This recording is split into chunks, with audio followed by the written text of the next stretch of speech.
রফিকুল মাদানি আমার সাথে ছিল 2 মাস।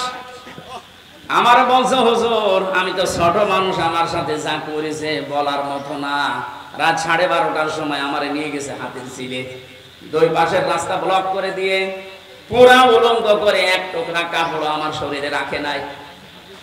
একটা সিগারেট আমার হাতে ধরিয়ে দিয়ে একটা উলঙ্গ অর্ধ উলঙ্গ মেয়ে লোক কোথা থেকে যেন নিয়ে আসলো, পাশে দাঁড় করিয়ে দিয়ে ছবি তুলছে। বলছে এটা কালকে ছেড়ে দেব, মানুষ জানবে যে পিসকে হুজুর কেমন। বলছে হামজা ভাই আমি যেহেতু ছোট মানুষ ওদের তুলনায়, মেয়েটা আমার পাশে দাঁড়িয়েছে, ওর মাথা পর্যন্ত আমি না, এত লম্বা মেয়ে মানুষ। যতগুলো এসআই ছবি তুলছিল অট্ট হাসিতে সব ফেটে পড়ছে।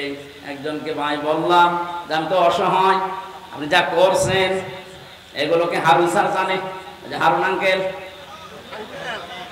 জানে না, মানে উনি তো করাচ্ছে। উনি মাঝে মাঝে ডিমান্ডে এসে যে সুন্দর সুন্দর টকিং করতো, এত সুন্দর কথা বলতো ফেরেশতার মতো, আর উনি আমার এই অপমান করার জন্য এত দূর নেমেছে। অসহায় হয়ে চোখের পানি ফেলে বললাম মাবুদ তুমি সত্য, আমি জানি যা করছে তুমি দেখতে পাচ্ছ, অন্তত দুনিয়ায় তুমি আমার চোখে দেখিও যে হারুনের কিছু হয়েছে। আল্লাহ দেখায়নি, আল্লাহ যে দেখিয়েছে 3 ইঞ্চি। মহিলারা পর্যন্ত এখন 3 ইঞ্চি, সব মুখে সিকিউরিটি গেছে, কোথায় নামিয়েছে আল্লাহ দেখেন। তারপরে তো এখনো লুকিয়ে আছেন, বাইরে যদি জনগণ পায় পিটিয়ে মেরে ফেলবে। যে কয়টারে পাচ্ছে, কেউ ডিম মারছে, কেউ পানি মারছে, কেউ কিক মারছে।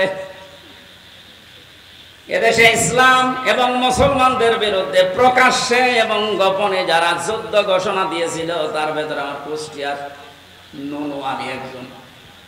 নুনু নাই নুনু মানুষের আদালতে তোলার সময় একজন দিয়েছে 1 লাঠি। কালকে হাজিরা দিতে গিয়ে ওই পুলিশগুলোর সাথে দেখা, গারদে নিয়ে গেল আমারে, ভেতরে এসে বলছে হুজুর কতদিন আসেননি। আমাকে কি করতে আসবো আবার, কিছু শোনেন। আপনার কুষ্টিয়ারে যে মিয়া, ওরা আমরা এত সিকিউরিটি দিয়ে ভালোভাবে নিয়ে যাচ্ছিলাম, কোন দিক থেকে লাল পোশাক পরা একজন এসে মারলো লাথি, কিচ্ছু করার নেই, ধরবার করতে করতে পালিয়ে গেছে। দেখতে আর একজন লাথি মারার জন্য আসছে। আল্লাহ যে বলেছে এখন নিচে নামাবো, মানুষ কল্পনাও করতে পারবে না। অথচ 5 বছর আগে ওর দাপট দেখেছেন। এদেশে আলেমদের নামে তেতুল হুজুর লাগিয়েছে এই লোকটা। হাজার হাজার আলেমের উস্তাদ যে লোকটা, আল্লামা শাহ আহমেদ শফি রহমাতুল্লাহ আলাইহি, জিন্দা ওলি ছিল, হাজার হাজার মানুষকে আলেম বানিয়েছে। এই লোকটার নাম দিয়েছে এই ইনুকিত তেতুল হুজুর। আমি তিরমিজি শরীফে একটা হাদিস পড়েছিলাম যে আলেমদেরকে যদি কেউ প্রকাশ্যে অপ্রকাশ্যে অপমান করে, মহান আল্লাহ পাক ওই জামানায় ওই দেশে মানুষের উপরে 6টা গজব নাজিল করে। তার ভেতরে 1 নম্বরে যারা অপমান করবে তাদেরকে এত নিচে নামাবে, পৃথিবী অবাক হয়ে দেখবে যে হচ্ছে কি। এটা যে বাস্তব প্রমাণ, আমি ইনুকে দেখলাম আর এই কালামানিককে দেখলাম।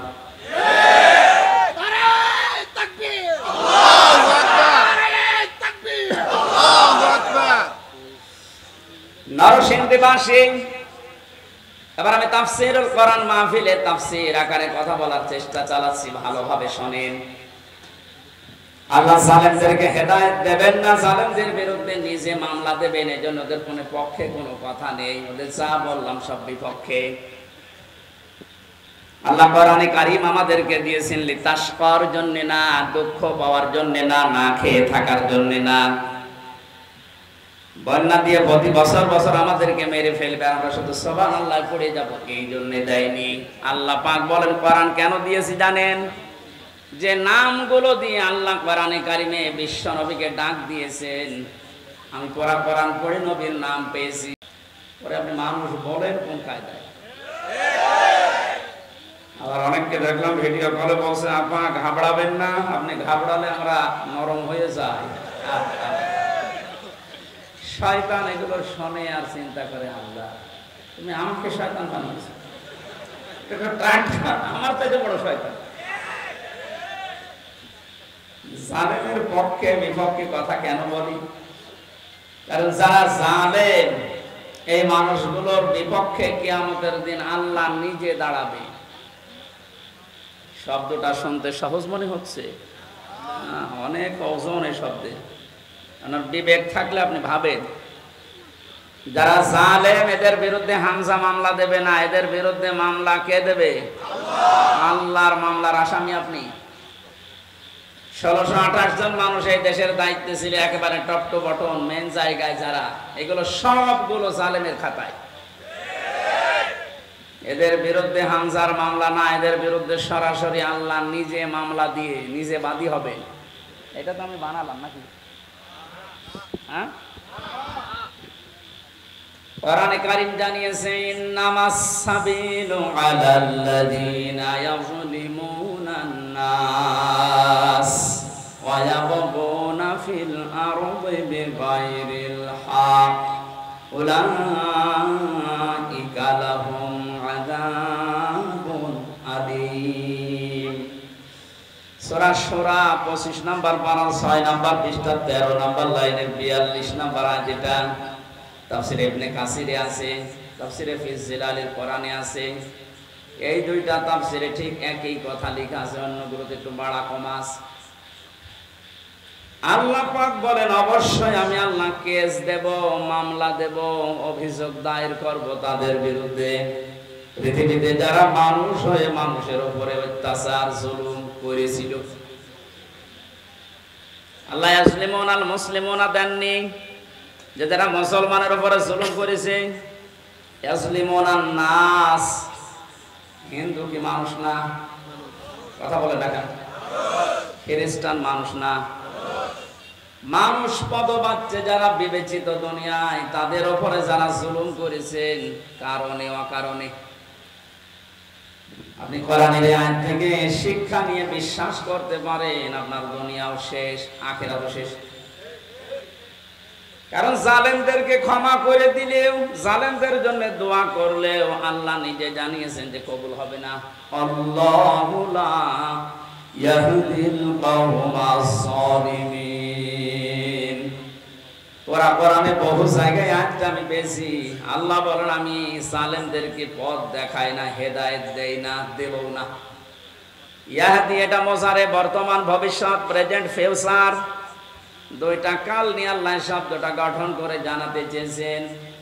যেদিনে কোরআন নাযিল হয়েছে ওই দিন থেকে কিয়ামত পর্যন্ত কোন জালেমকে আল্লাহ পথ দেখান না, হেদায়েত দেন না, দেবেনও না। এই জন্য জালেমদের দুনিয়াও শেষ, আখিরাত তো শেষই। কারণ ওই ময়দানে আরো কঠিন হবে। আল্লাহ নিজে মামলার বাদী, উনি নিজে কেস করবে। ও বাংলার মুসলমানেরা, বুকে হাত দিয়ে যাদের বুক আছে একটু ভাবেন, চিন্তা করেন।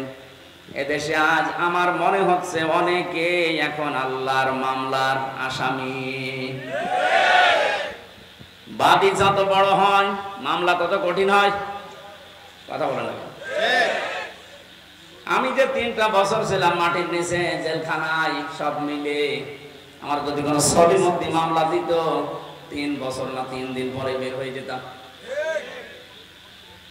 টাকা পয়সার জন্য নাকি লাগবে আপনার শুধু বলতেন, কারণ আমি এমন জায়গায় ছিলাম ওখানে টাকার অভাব ছিল না। আকিস গ্রুপে বাংলাদেশে যদি 3 জন ধনী থাকে তার ভেতরে তারা একজন।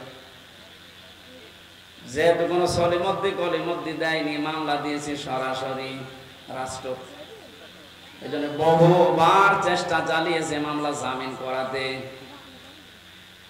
হাইকোর্টের বিচারপতি পর্যন্ত বলেছে আমার হাত বাঁধা, কিচ্ছু করার নেই। অথচ মামলাটা কি, আমার ওয়াজ শুনে নাকি একজন উদ্বুদ্ধ হয়ে কাঁচি নিয়ে গেছে সংঘাত ভাঙতে। জজ সাহেব পর্যন্ত গতকালকে আমার মামলা সব খারিজ করে দিয়েছে। অথচ এই জজই 3 বছর ট্রাইব্যুনাল চালিয়েছে। আমি কালকে বলতেও গেলাম, স্যার 3টা বছর পর আজকে মামলা আপনি ঢিসমিস করে দিলেন, কাগজ ফেলে দিলেন, যে যা কি বিচার করব, এর ভেতরে কোনো মাল ম্যাটারেস নেই। যা, আপনি এতদিন পর্যন্ত এটা দেখেননি। বললে হয়তো বলতো যে হুজুর কি করবো, হাত বাঁধা। বিচার ব্যবস্থাটা একটু ইঙ্গিত দিলাম, বাকি জায়গাগুলো যে কত দুর্নীতিগ্রস্ত হয়েছিল তার প্রমাণ এ দেশের সব চাইতে বড় মসজিদের ইমাম পর্যন্ত পালিয়েছে। যে দেশের কেন্দ্রীয় মসজিদের ইমাম পর্যন্ত পালিয়ে যায়, বাকিগুলো আর বলার অবকাশ রাখে?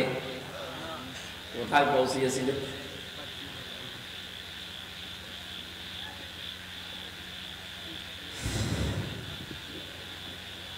আমার মামলার বাদী যেহেতু প্রধানমন্ত্রীর নিজে আলেমদের মামলার বাদী উনি ছিল, এই কারণে আমাদের জামিন নেই। অপরাধ যাই করেন না কেন জামিন হবে না। অথচ এই মামলায় যদি রায়ও দিয়ে দিত সর্বোচ্চ 3 মাস আমি থাকতাম। 3 বছর কেটে গেছে, তারপরও নাকি স্বাদ মেটছে না। মানে এখনই ছেড়ে দেব? কি আইন দেখেন তো। আদালত দোষ চাওয়া, আদালত দেখছে না, আমরা করবো কি? আর গোপনে গোপনে বলে যে কি করবো, এই কয়দিনে হুজুর ছেড়ে পাছাড়া পেয়ে যাবে, আর কিছুদিন থাক। জালেমরা যখন ক্ষমতায় থাকে, চেয়ারে থাকে, মনে করে আল্লাহ মনে হয় দয়া করে মায়া করে ভালোবেসে আমাদের চেয়ারে বসিয়ে রেখেছে। ওয়ালা ইয়াহসাবান্নাল্লাযীনা কাফারু আন্নামা নুমলি লাহুম খায়রুল লিআনফুসিহিম ইন্নামা নুমলি লাহুম লিয়াজদাদু ইসমা ওয়ালাহুম আযাবুম মুহিন। সূরা আলে ইমরানে আছে, জালেমরা ধারণা করে, মনে মনে করে আমাদেরকে আল্লাহ কল্যাণ করেন, ভালোবাসেন, মহব্বত করেন, এই জন্যই আমাদেরকে চেয়ারে বসিয়ে রেখেছে। আল্লাহ পাক বলেন না, ওদেরকে চেয়ারে বসিয়ে অপকর্মগুলো করার সুযোগ দিয়েছি যেন ওদের পাপ পরিপূর্ণ হয়ে যায়। বাস্তবতা এটাই। 16 বছর বহু মহারথী চেষ্টা চালিয়েছে, কিছুই করতে পারে নাই। ছাত্রদের দ্বারা এটা হবে এদেশে কেউ কল্পনাও করে নাই। এগুলো শুধু ছাত্র না, আবাবিল পাখি যেমন আল্লাহ পাঠিয়েছিলেন, আমার মনে হয় এদের ভেতরে ওরকম শক্তি আল্লাহ ভর করিয়ে দিয়েছে। লিয়াজদাদু ইসমা, কোরআন শরীফ 100% সত্য। জালেমদের পাপ যখন পরিপূর্ণ হয়ে যায়, তখন আল্লাহ পাক তার উপরে অ্যাকশন নেয়। অ্যাকশনটা কি? ওয়ালাহুম আযাবুম মুহিন, অপমানজনক শাস্তির ভেতরে একটার পর একটা ফেলতেই থাকে।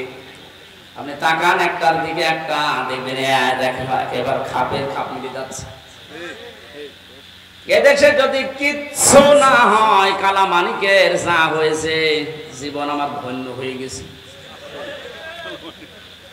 এত অপমান একজন বিচারপতি হতে পারে, অথচ ওই লোকটার রায়ের কারণে কোরআনের পাখি সাইদি সাহেবের যাবজ্জীবন জেল হয়েছিল। ওর মন ভরে নাই, লিখেছিল না আমি ফাঁসি দিতে পারলাম না, আমি দুঃখে। মহান আল্লাহ পাক প্রতিশোধ নিয়ে এমন জায়গায় তারে পৌঁছিয়েছে, আমার মনে হয় এই বাংলাদেশে এত নিচে কাউকে আল্লাহ নামায়নি। ওর বিসি পর্যন্ত উড়ি গেছে।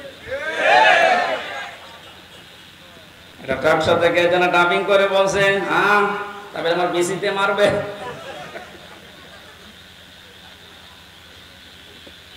যারা যারা এই জুলুমের সাথে সম্পৃক্ত ছিল, আমি তো অন্যগুলোর কারণে হয়নি, যাদের কারণে হয়েছে এদেরকে যেন ছাড় দেওয়া না হয়। বিশেষ করে কাউন্টার টেররিজম বানিয়ে বাংলাদেশকে বিশ্বের দরবারে জঙ্গি আছে এই দেশে এই ধোয়া তুলে বহু মানুষকে বিনা অপরাধে গুম করে রেখেছিল। এই মনিরুল, আসাদুজ্জামান, ইসি মান্নান, এদেরকে যদি বিচার না করে এভাবে ছেড়ে দেন, কিছুদিন পরে দেখবেন এর পেট থেকে যেটা আসবে ওটা আরো বড় হারামি হবে। এটা আমি বানালাম। হযরত নূহ আলাইহিস সালাম দোয়া করেছিলেন, আকালা নূহুর রাব্বি লা তাজার আলাল আরদি মিনাল কাফিরিনা দাজ্জারা ইন্নাকা ইন তাজারহুম ইউদিল্লু ইবাদাকা ওয়া লা ইয়ালিদু ইল্লা ফাজিরান কাফফারা। হযরত নূহ একেবারে অতিষ্ঠ হয়ে শেষ পর্যন্ত বলেছিলেন, মাবুদ, এ কাফেরদের একটা আন্ডা বাচ্চা পর্যন্ত কোনো ছাড় না পায়, ওদেরকে তো তুমি শেষ করবে, ওদের বাচ্চারা যেন না থাকে, ওদের আন্ডা বাচ্চা যেটা থাকবে ওর পেট থেকে যারা আসবে পরবর্তীতে ওরাও তোমার বান্দাদেরকে বিপদগামী করবে। এই 16 বছরের রেজাল্ট এইটা, এদের পেট থেকে যেগুলো আসে ওইগুলো ডবল হারামি হয়। গতকালকে আমার সামনে চলছিল হাজী সেলিমকে, ওই যে ফেরেশতা দেখলাম, শয়তান অত নিচে নামে নাই, মুখ দিয়ে কথা বের হয় না, নৌকা বলতে গেলে নৌকা বলে ফেলে, অথচ ওর চরিত্র কত খারাপ। কালকে মানুষ এই কোর্টে নেওয়ার সময় অনেকগুলো দেখিয়েছে, এ মুরব্বী মানুষ, শরীর চলে না, প্রতিবন্ধী শুনলাম, অবৈধ মেয়ে লোক ছাড়া রাত কাটে না। তার নামের আগে দেখেছেন হাজী সেলিম। এর অবস্থায় যদি এই হয় শরীর চলে না, যাদের শরীর অল্প একটু চলে তাদের অবস্থা কত নিচে আপনি কল্পনা করতে পারবেন না।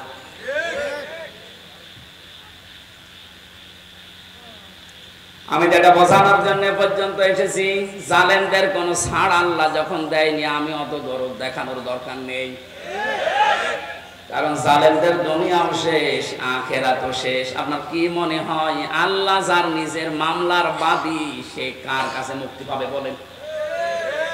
আল্লাহ নিজে রায় দেবেন, নিজে বিচারপতি, নিজেই বাদী, ওর আর মাপ পাওয়ার, ক্ষমা পাওয়ার, ছাড় পাওয়ার কোন সম্ভাবনা আছে? জালেম যারা ছিলেন তাদের দোসর যারা দুনিয়া শেষ করে ফেলেছেন, আখিরাত তো শেষই।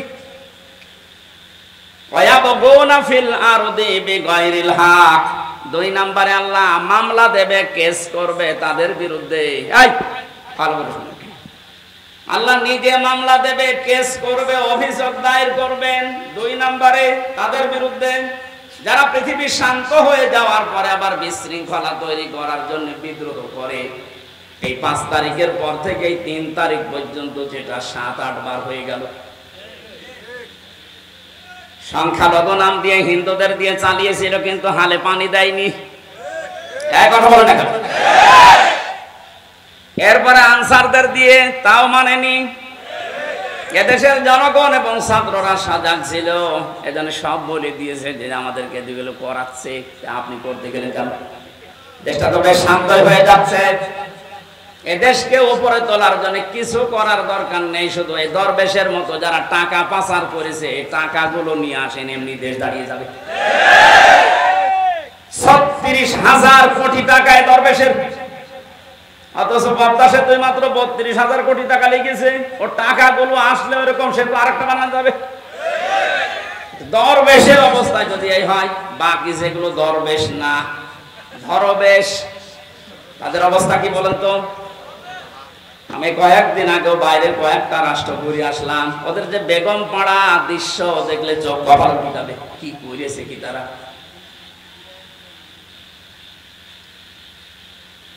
এখানে হাওয়া পাচ্ছেন আপনি আর লাফাচ্ছেন। আপনি যার বিরুদ্ধে বিদ্রোহ করছেন, আমি তার পক্ষে না, কিন্তু আপনি জানেন বাস্তবতা কি। ইউনূসের বাবারও ক্ষমতা নেই জায়গায় টিকে থাকা, ওনার পেছনে যে দেওয়াল আছে আপনি জানেন। আমার এই যে মোবাইল দেখতে পাচ্ছেন, এটা কালকে আদালত দিয়েছে 3 বছর পর। এখানে যদি কল আসে, সর্বোচ্চ জনাব তারেক জিয়ার পিএস অপু ভাই আমার সাথে জেলে ছিল 3 বছর, খুব বেশি হলেও উনি কল দিতে পারে।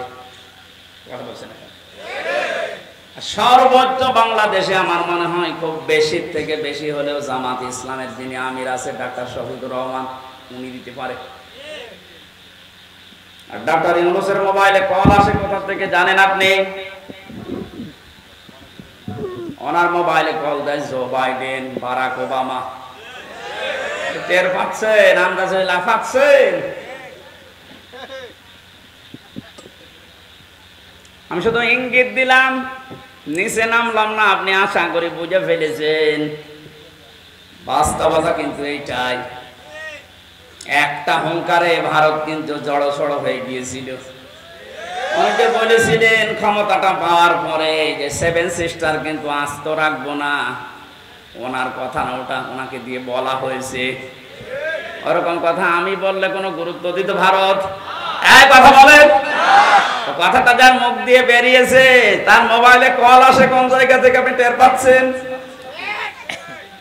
মালয়েশিয়া ছিলাম কয়েকদিন আগে, ওখানে যে জাতীয় অনুষ্ঠান যেগুলো হয় সারা বিশ্ব থেকে যে 10 জন মানুষকে ওরা দাওয়াত দেয়, তার ভেতরে বাংলাদেশে একজন, শেখ হাসিনা। গোনাই ধরে না। ওখানে দাওয়াত পেয়েছে বাংলাদেশে ডক্টর ইউনূস, ভারত থেকে পেয়েছে শাহরুখ খান। এইরকম মানের সারা বিশ্বের ভেতরে 10 জন মানুষের তালিকা আমি পেয়েছি, তার ভেতর ওনার নাম আছে। যে বিশৃঙ্খলা তৈরি করে বিদ্রোহ করে আন্দাজে যা তা করবেন, মনে হচ্ছে ছাড় পেয়ে যাবেন। উনি কথা বলে কম, কাজ করে কিন্তু বেশি। এই জন্য সাবধান করলাম, আমি জানি যেহেতু বিষয়টা, এই জন্য বলছি।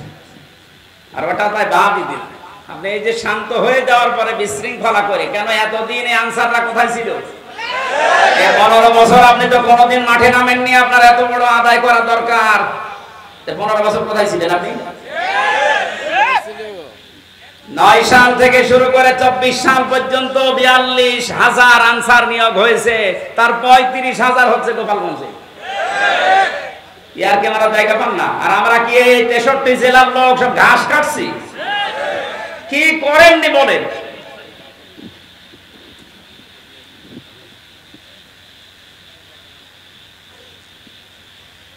আমি বললাম না আল্লাহ এমনিতেই ধরেনি।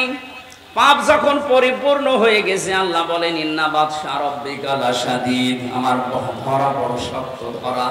আমি যদি সত্যিই কাউকে ধরি, ফেরাউনকে আল্লাহ স্বৈরাচারী হওয়ার কারণে ধরেছিল। ও কিন্তু শেষ পর্যন্ত বলেছিল আন্নাহু লা ইলাহা ইল্লাল্লাযী, ইল্লাল্লাহ বলতে পারে না। তাফসীরে মুফাসসির লিখেছেন কাবীরের ভেতরে আল্লামা ফখরুদ্দিন রাজি, তিনি বলেন ফেরাউন যখন লা ইলাহা ইল্লাল্লাহ বলতে পারে না, ইল্লাল্লাযী পর্যন্ত বলতেছিল, ফেরেশতা জিবরাইল এসে মুখে কাঁটা দিয়ে দিয়েছে। এখান থেকে একটা শিক্ষা আছে, মুফাসসির প্রায় 7টা শিক্ষা এখানে বের করেছেন, আমি একটা বলছি।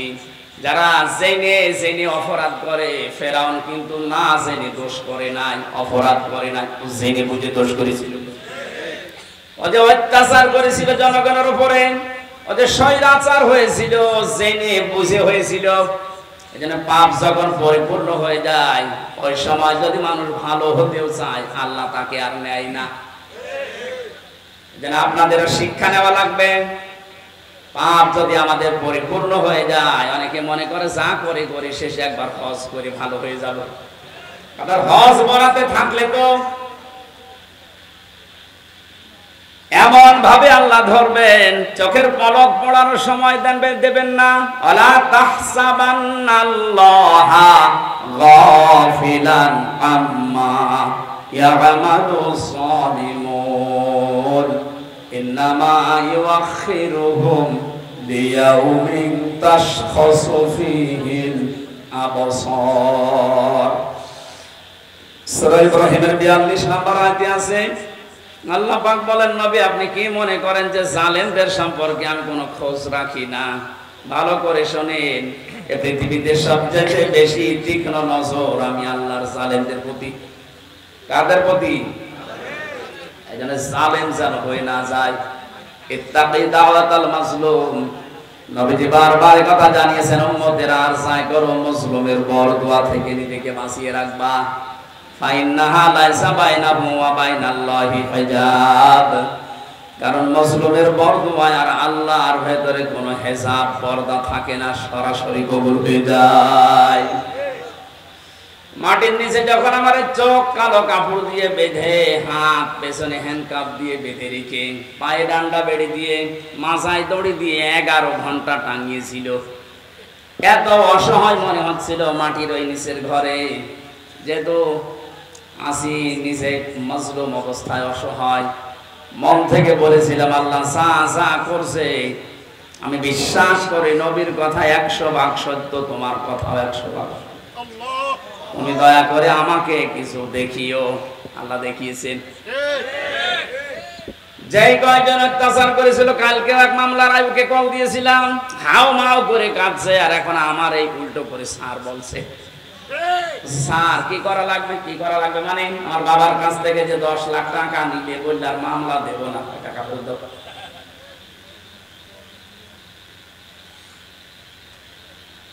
পাপ এমন পর্যায়ে পৌঁছেছে, আমার নিজেরটাই বললাম, বাকি ওই যে ছোট হুজুর যেটা রফিকুল মাদানি আমার সাথে ছিল 2 মাস, আমার বলছে হুজুর আমি তো ছোট মানুষ, আমার সাথে যা করেছে বলার মতো না। রাত 12:30টার সময় আমারে নিয়ে গেছে হাতির ছিলে, 2 পাশের রাস্তা ব্লক করে দিয়ে পুরা উলঙ্গ করে, এক টুকরা কাপড় আমার শরীরে রাখে নাই, একটা সিগারেট আমার হাতে ধরিয়ে দিয়ে একটা উলঙ্গ অর্ধ উলঙ্গ মেয়ে লোক কোথা থেকে যেন নিয়ে আসলো, পাশে দাঁড় করিয়ে দিয়ে ছবি তুলছে, বলছে এটা কালকে ছেড়ে দেব, মানুষ জানবে যে পিসকে হুজুর কেমন। বলছে হামজা ভাই আমি যেহেতু ছোট মানুষ ওদের তুলনায়, মেয়েটা আমার পাশে দাঁড়িয়েছে, ওর মাথা পর্যন্ত আমি না, এত লম্বা মেয়ে মানুষ। যতগুলো এসআই ছবি তুলছিল অট্ট হাসিতে সব ফেটে পড়ছে। একজনকে ভাই বললাম যে আমি তো অসহায়, আপনি যা করছেন এগুলোকে হারুন স্যার জানে, হারুন আঙ্কেল জানে না মানে উনি তো করাচ্ছে। উনি মাঝে মাঝে ডিমান্ডে এসে যে সুন্দর সুন্দর টকিং করতো, এত সুন্দর কথা বলতো ফেরেশতার মতো, আর উনি আমার এই অপমান করার জন্য এত দূর নেমেছে। অসহায় হয়ে চোখের পানি ফেলে বললাম মাবুদ তুমি সত্য, আমি জানি যা করছে তুমি দেখতে পাচ্ছ, অন্তত দুনিয়ায় তুমি আমার চোখে দেখিও যে হারুনের কিছু হয়েছে। আল্লাহ দেখায়নি, আল্লাহ যে দেখিয়েছে 3 ইঞ্চি। মহিলারা পর্যন্ত এখন 3 ইঞ্চি, সব মুখে সিকিউরিটি গেছে, কোথায় নামিয়েছে আল্লাহ দেখেন। তারপরে তো এখনো লুকিয়ে আছেন, বাইরে যদি জনগণ পায় পিটিয়ে মেরে ফেলবে। যে কয়টারে পাচ্ছে, কেউ ডিম মারছে, কেউ পানি মারছে, কেউ কিক মারছে। এদেশে ইসলাম এবং মুসলমানদের বিরুদ্ধে প্রকাশ্যে এবং গোপনে যারা যুদ্ধ ঘোষণা দিয়েছিল, তার ভেতরে আমার কুষ্টিয়ার নুনু আলী একজন। নুনু নাই নুনু মানুষের আদালতে তোলার সময় একজন দিয়েছে 1 লাঠি। কালকে হাজিরা দিতে গিয়ে ওই পুলিশগুলোর সাথে দেখা, গারদে নিয়ে গেল আমারে, ভেতরে এসে বলছে হুজুর কতদিন আসেননি। আমাকে কি করতে আসবো, কিছু শোনেন, আপনার কুষ্টিয়ারে যে মিয়া ওরা আমরা এত সিকিউরিটি দিয়ে ভালোভাবে নিয়ে যাচ্ছিলাম, কোন দিক থেকে লাল পোশাক পরা একজন এসে মারলো লাথি, কিচ্ছু করার নেই, ধরবার করতে করতে পালিয়ে গেছে, দেখতে আর একজন লাথি মারার জন্য আসছে। আল্লাহ যে বলেছে এখন নিচে নামাবো, মানুষ কল্পনাও করতে পারবে না, অথচ 5 বছর আগে ওর দাপট দেখেছেন। এদেশে আলেমদের নামে তেতুল হুজুর লাগিয়েছে এই লোকটা, হাজার হাজার আলেমের উস্তাদ যে লোকটা আল্লামা শাহ আহমেদ শফি রহমাতুল্লাহ আলাইহি, জিন্দা ওলি ছিল, হাজার হাজার মানুষকে আলেম বানিয়েছে। এই লোকটার নাম দিয়েছে এই ইনুকিত তেতুল হুজুর। আমি তিরমিজি শরীফে একটা হাদিস পড়েছিলাম যে আলেমদেরকে যদি কেউ প্রকাশ্যে অপ্রকাশ্যে অপমান করে, মহান আল্লাহ পাক ওই জামানায় ওই দেশে মানুষের উপরে 6টা গজব নাজিল করে। তার ভেতরে 1 নম্বরে যারা অপমান করবে তাদেরকে এত নিচে নামাবে, পৃথিবী অবাক হয়ে দেখবে যে হচ্ছে কি। এটা যে বাস্তব প্রমাণ, আমি ইনুকে দেখলাম আর এই কালামানিককে দেখলাম।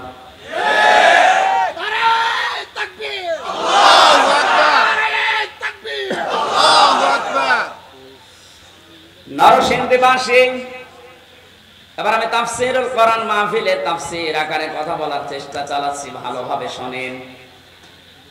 আল্লাহ জালেমদেরকে হেদায়েত দেবেন না, জালেমদের বিরুদ্ধে নিজে মামলা দেবেন, এজন্য ওদের কোনো পক্ষে কোনো কথা নেই, ওদের যা বললাম সব বিপক্ষে। আল্লাহ কোরআনে কারীম আমাদেরকে দিয়েছেন লিতাশকার জন্য না, দুঃখ পাওয়ার জন্য না, না খেয়ে থাকার জন্য না,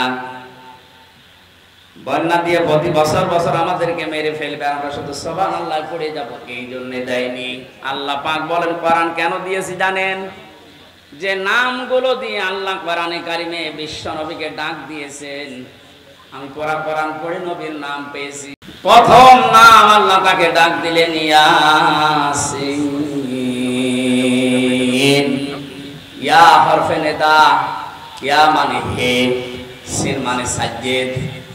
তাফসীরে কাবীর আল্লামা ফখরুদ্দিন রাজি রাহমাতুল্লাহ আলাইহি এই সিন শব্দের ব্যাখ্যা করতে গিয়ে তিনি 5টা অর্থ বের করেছেন।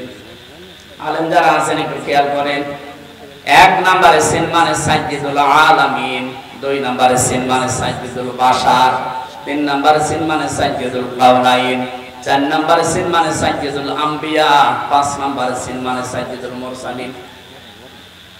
আমি কি কাহিনী শুরু করব? আমি তো কোরআনে কারীম দিয়ে ব্যাখ্যা করছি।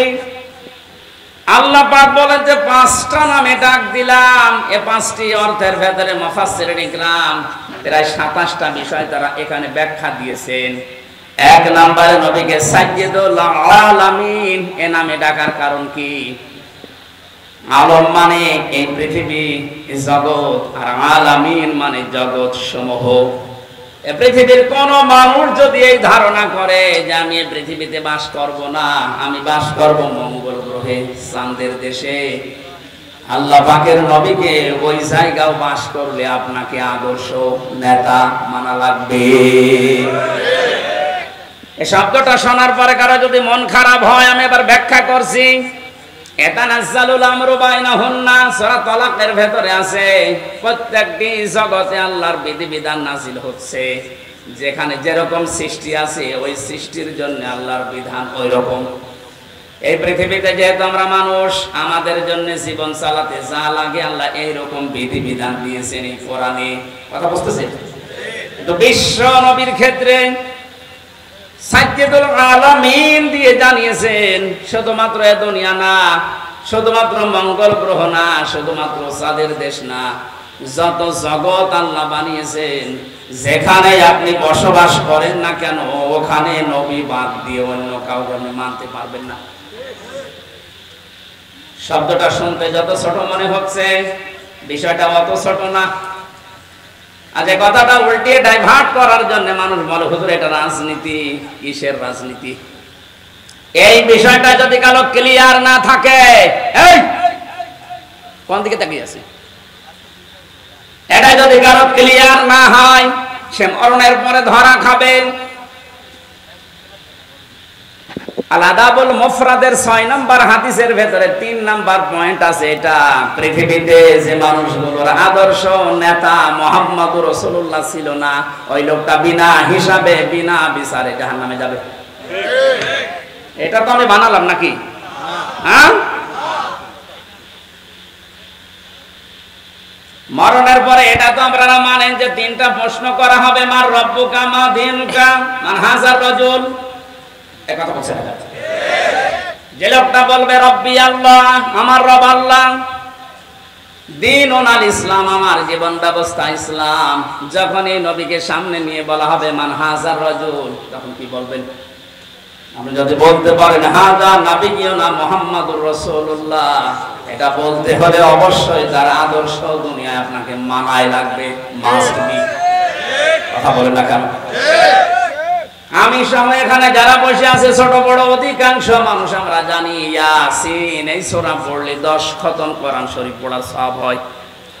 এটা জানেন না? মাস্ট বি সওয়াব হবে, কিন্তু এর ভিতরে 83টা শিক্ষা আছে। এগুলো যদি আপনার প্র্যাকটিক্যাল লাইফে থাকে তখন সওয়াব পাবেন। আপনি মন মতো পড়ে গেলেন, একটাও ভেতরে নেই, উল্টার গুনাহ পাবেন। কারণ যে ব্যক্তি এলেম অনুযায়ী আমল করে না, ওই লোকটা শিরিক করে। যে লোকটা তার এলেম অনুযায়ী জ্ঞান অনুযায়ী কাজ করে না, সে কি করে? শিরিক। বলেন বলেন। আর শিরিক করলে তার জন্য জান্নাত হারাম। আপনি একটা কথা যদি ভুল প্রমাণ করতে পারেন, আমি আর কথা বলবো না, কথা যদি বিশ্বাস হয় তাহলে মেনে নেওয়া লাগবে। আজকে থেকে সিদ্ধান্ত নিয়ে বাড়ি যান, যতদিন বেঁচে আছি মুহাম্মদুর রাসূলুল্লাহ বাদ দিয়ে অন্য কাউকে আমি আদর্শ মানি না, মানব না। একমত আছেন কারা দেখি? লিল্লাহি। এই আন্দাজে হাত তুলে কিন্তু ধরা খাবে, এটা কিন্তু বাস্তবে নিয়ে যাওয়া লাগবে। রবি বাদ দিয়ে আমি কাউকে নেতা মানি না। এবার হাত তুলে।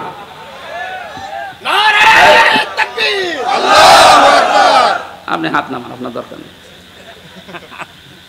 আপনি মানতে পারবেন না আমি জানি, আপনি এতটুকু দুঃখেছেন। আমি আপনাকে বাঁচার জন্য বলছি ভাই, আমি খেলা করার জন্য এখানে বসিনি। এটা যদি দুনিয়ার সাথে শুধু শেষ হয়ে যেত, এই যে কোরআন শরীফ আমার সামনে, জীবনও বলতাম না। এই সম্পর্ক রিলেটেড সব আখিরাতের সাথে।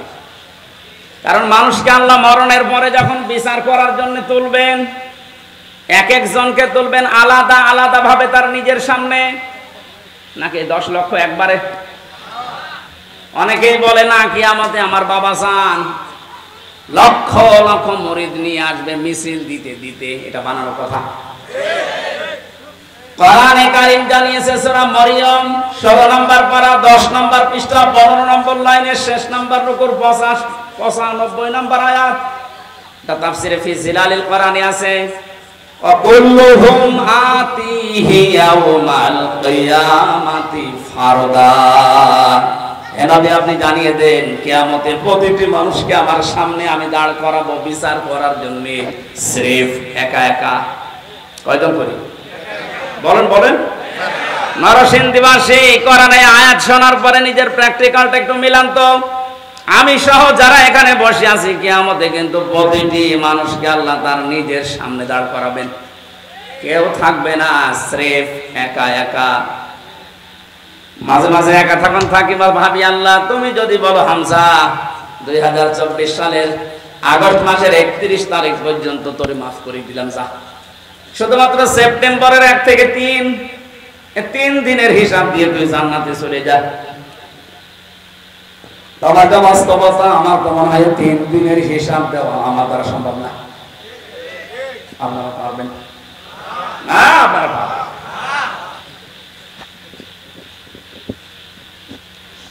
বিচারের যে সিস্টেম গুলো, ধাপ গুলো আমি কোরআনে পেয়েছি। আল্লাহর বিচারে কোনো অবিচার বলতে কিছু নেই, এটা মানেন তো? আল্লাহর বিচারে কোনো অবিচার বলেন বলেন? আল্লাহর বিচারে ন্যায় বিচার যদি উনি করেন কেউ জান্নাত পাবে না। আল্লাহ যদি ন্যায় বিচারও কারো সাথে করে জান্নাতে যাওয়া সম্ভব না, কারণ 1 গ্লাস পানির হিসাবও দিতে পারবেন না। আল্লাহর কাছে মাফ পাওয়ার জন্য, বাঁচার জন্য একটা উপায় আছে, উনি যদি দয়া করে ক্ষমা করে দেয়। কাবা শরীফ যখন তাওয়াফ করছিলাম, 6ষ্ঠ চক্কর একটা দোয়া আমার মনে এসেছে, আল্লাহুম্মা ইন্না আলাইয়া হুকুকান ফিমা বাইনি ওয়া বাইনিকা। আল্লাহর কাছে বলা হচ্ছে রব্বুল আলামিন কাবা আমার সামনে, আমি তোমার গোলাম, তুমি আমার মালিক। আমি গোলাম হিসাবে তুমি আমাকে বহু কিছু দিয়েছো, নেই থেকে তুমি আমারে হামজা বানিয়েছো, কিন্তু তুমি আমার মালিক হিসাবে আমি গোলামের কাছে, আমি দাসের কাছে তো তুমি অনেক কিছু পাবে, আমি তো কিছুই দিতে পারলাম না। একটা রাস্তা আমার খোলা আছে, আল্লাহ তুমি এই কাবার সামনে নিয়ে বলছি দয়া করে আমারে মাফ করে দাও। ও নরসিংদীবাসী, হিসাব শুধু নাম শুনেছি, জীবনে কোনদিন কি সম্মুখীন হয়েছি আমরা? এটা যে কত বড় কঠিন, যারা এই চিন্তায় থাকতো তাদের জীবনই আল্লাহ পাল্টিয়ে দিয়েছে। খলিফাতুল মুসলিমিন হযরত ওমর রাদিয়াল্লাহু তাআলা আনহু তার সন্তানটাকে মাদ্রাসায় দিয়ে আসলেন আব্দুল্লাহ। ওখানে প্রধান বিচারপতি হযরতে আলীর সন্তান হোসাইনও পড়ে, বারবার কলম ফেলে দিচ্ছে, ডাক দিয়ে বলে আব্দুল্লাহ তুলে দাও তুলে দাও তুলে দাও। 3 বার বলার পর ওনার কাছে রাগ হয়ে বলে হোসাইন তুমি বারবার কলম ফেলে দাও, আমারে তুলতে বলো, আমি কি তোমার খাদেম চাকর নাকি? হযরত হোসাইন মুশফসকে বলেই ফেলেছেন যে তুমি শুধু চাকর না, তুমি চাকরের বাচ্চা চাকর। ছোট মানুষ তো বোঝে না কথার অর্থ। একবারে বাড়িতে গেছেন, তার বাবা কিন্তু দেশের প্রেসিডেন্ট, ডাক দিয়ে বলছে, আব্বা আমি আর মাদ্রাসায় যাব না। কেন? হোসাইন আমারে গালি দিয়েছে, শুধু আমাকে না তোমাকেও ছোট করেছে। চাকরের বাচ্চা চাকর বলেছে, এতগুলো মানুষের সামনে তুমি বিচার করো না, মাদ্রাসায় পড়া আমি যাব না। ঠিক আছে, এখন না, জমার দিন বিচার করব। জমার দিন যখন হাজারো মানুষ সামনে বক্তব্য দেওয়ার সময় তিনি বললেন, সাহাবীরা আমি একটা বিচার করব। হোসাইন এখানে আসো। হ্যাঁ, সামনে আসো। ডাক দিয়ে বললেন, তুমি আমার সন্তানটাকে চাকরের বাচ্চা চাকর বলে গালি দিয়েছো, খাদেমের বাচ্চা বলে। হযরত হোসাইন বললেন, হ্যাঁ। কেন বললে? হযরত হোসাইন বলে, খলিফা বুকে হাত দিয়ে বলেন তো, আপনি কি আমার নানার খাদেম ছিলেন না?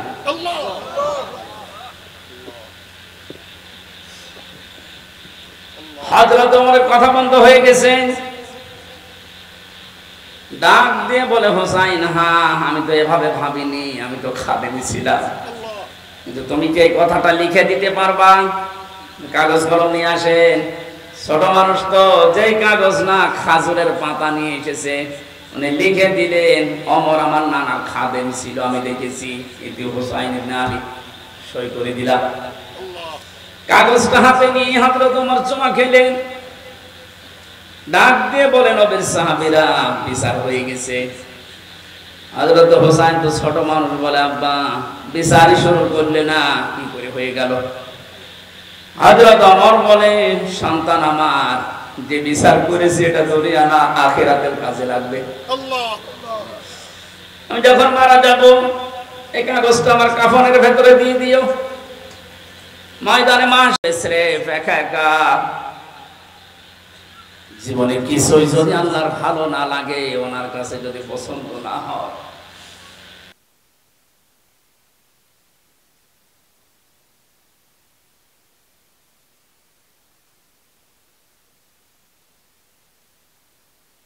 মাফ করে দাও।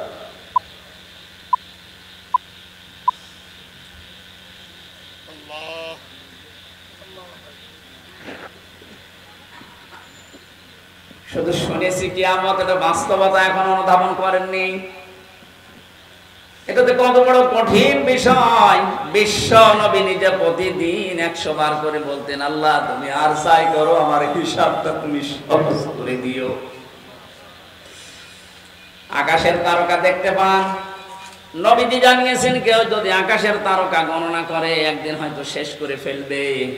কিন্তু হযরত ওমর 26 বছর বয়সে মুসলমান হয়ে কয়েক বছরে যত নেকির কাজের আঞ্জাম দিয়েছে, কিয়ামত পর্যন্ত কেউ যদি হযরত ওমরের নেকি গণনা করে, কোনোদিন শেষ হবে না। এ দুনিয়াতে জান্নাতের গ্যারান্টি পেয়েছে জীবিত অবস্থায় 10 জন, তার ভেতরে হযরত ওমর 2 নম্বরে। জান্নাতের দরজাগুলো তাকে ডাকতে থাকবে। এত বড় জায়গায় তিনি আছেন, এত বড় পাওয়ারফুল মানুষ, অথচ কিয়ামতে আল্লাহর সামনে দাঁড়াবে কি নিয়ে, এই নিয়ে চিন্তায় আছে। আমরা কোথায় আছি? কোরআনে কারীম জানাচ্ছে, এদিকে তাকান, ভ্যান যাচ্ছে। যাতে ভ্যান দেখেননি, মাহফিলের পরে আমি 10 মিনিট সময় দেব, ভ্যান দেখে বাড়ি যাবেন। কি বলো? আমি একটা গুরুত্বপূর্ণ বিষয় আপনাকে আমি আহ্বান জানাচ্ছি, আর আপনি ওইদিকে ভ্যান দেখতে তাকিয়ে আছেন। আমার তো মনে হয় রাস্তা দিয়ে যদি এখন পরিমণি হেঁটে যায়, যে সব করে দেবে। কোরআন জানাচ্ছে সূরা মারিজ, ওয়ালা ইয়াসআলু হামিমুন হামিমান ইউবাসসিরুনহুম ইয়াওয়াদ্দুল মুজরিমু লাউ ইয়াফতাদি মিন আযাবি ইয়াউমিযিন বিবানি। আল্লাহ পাক বলেন, কিয়ামতে যখন আমি কঠিন জালজালা অবস্থা পয়দা করব, দৃশ্য দেখে সন্তান লজ্জাস্থান লাগবে না, পেট ফেটে বের হয়ে পড়ে যাবে। পাগলের মতো মানুষ ছোটাছুটি করতে থাকবে, বন্ধুর পরিচয় না দিয়ে পালাবে, অথচ একজন আর একজনের সাথে দেখা হবে, তাও পরিচয় দেবে না। মানুষ নিজেকে বাঁচাতে এত ব্যতিব্যস্ত হয়ে পড়বে, শেষ পর্যন্ত নিজের আদরের সন্তানকে মুক্তিপণ হিসাবে দিতে চাইবে। ও বাংলার মুসলমানেরা, এটা যে বাস্তবতা কত কঠিন। আমি যখন জেলখানায় বসে বসে আয়াতগুলো পড়েছি যে বিবানী সন্তানকে মানুষ নাকি মুক্তিপণ দিতে চাইবে, আমি নিজের সাথে মিলিয়ে দেখলাম না এই আয়াতটা মিলছে না আমার সাথে। তখন আমার মেয়েটা 1 বছর বয়স ছিল, এখন ওর 4 বছর, ফারিহা জান্নাত। মাঝে মাঝে ওর কথা কল্পনায় নিয়ে এসে ভাবতাম, আল্লাহ ওর প্রতি তুমি আমার ভালোবাসা মহব্বত এত বেশি পয়দা করে দিয়েছো। আল্লাহ রাসূলের পরে পৃথিবীতে এখনো পর্যন্ত আমার এই ছোট মেয়েটা আমার কাছে আদরের। অথচ আল্লাহ বলছে কিয়ামতে ফারিহাকে, হামজা আমাকে বলবে আল্লাহ দিয়ে দিলাম, আমাকে বাঁচাও, এটা বলবে।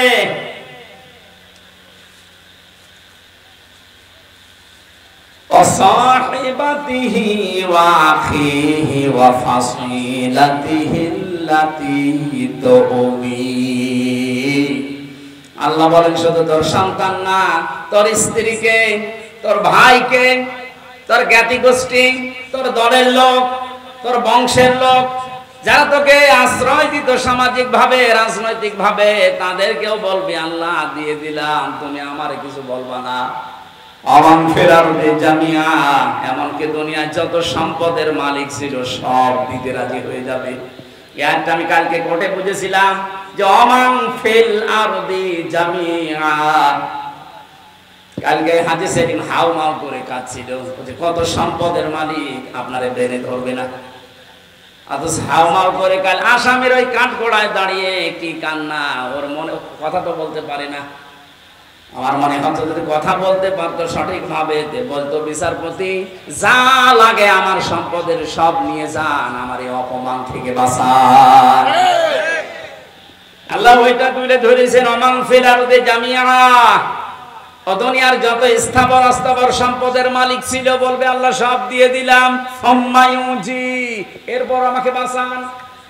আল্লাহ সব জবাব দিচ্ছেন আয়াতের পরে, কাল্লা ইন্নাহা লাযা, কখনোই না, একটাও নেওয়া হবে না, তোরে আমি লাজাই দেব।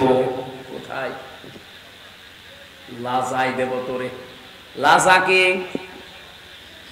জাহান্নামের যে 7টা দরজার নাম আছে, হোতামা, হাবিয়া, সাকার, সামির, জাহিম, জাহান্নাম আর লাজা, একটা দরজার নাম।